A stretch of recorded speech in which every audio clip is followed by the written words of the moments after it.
Hi all, and I'm Disha Shukla and welcome to the session. Here I'm going to discuss about hexagonal cell geometry. So what is a hexagonal cell geometry? The cellular topology and the architecture can be useful to increase the communication capacity and to serve a large subscriber's demand.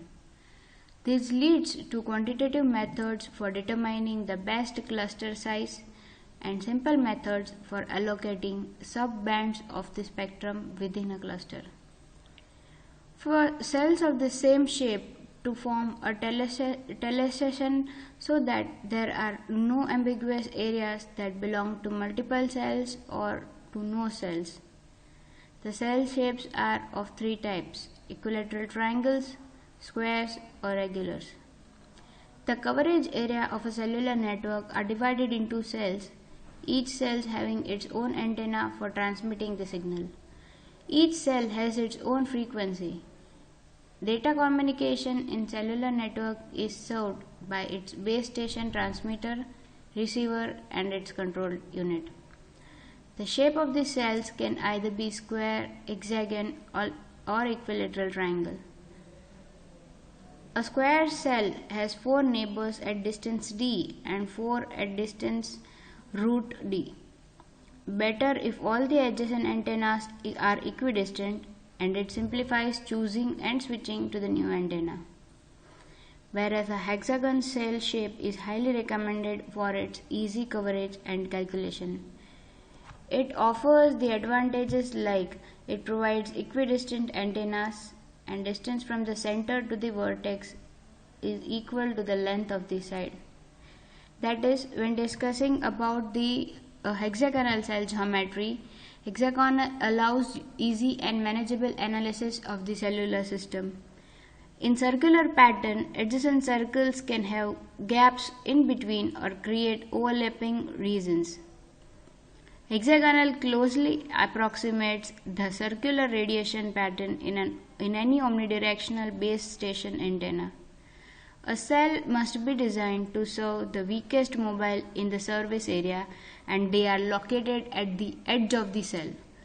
For a given distance between the center of a polygon and its farthest perimeter point, the hexagon has the largest area that any triangle and square.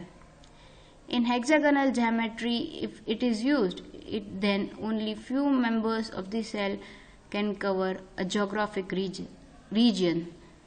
So what it tells us is that whenever you are using a hexagonal cell geometry, when it was decided to divide the whole geographic area into certain parts so that each part can be served by one antenna, there came across many different shapes of in which shape the area should be divided.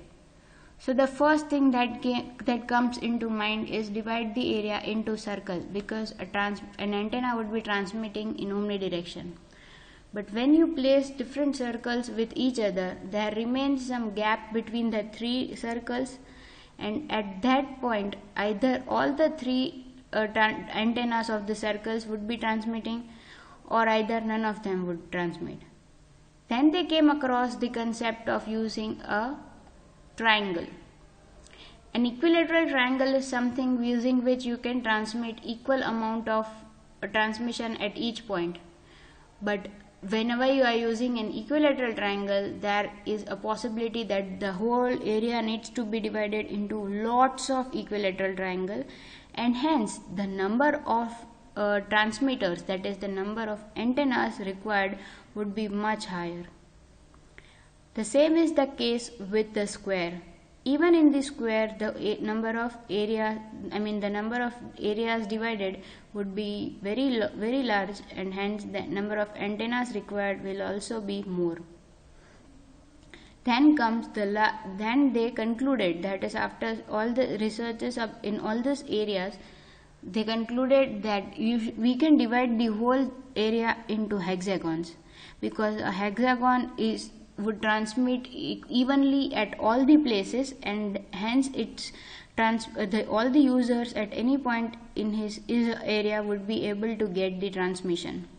So this way the whole hexagonal cell geometry concept is developed. So this is all about hexagonal cell geometry. If you have any queries, you can ask me. Till then, keep learning.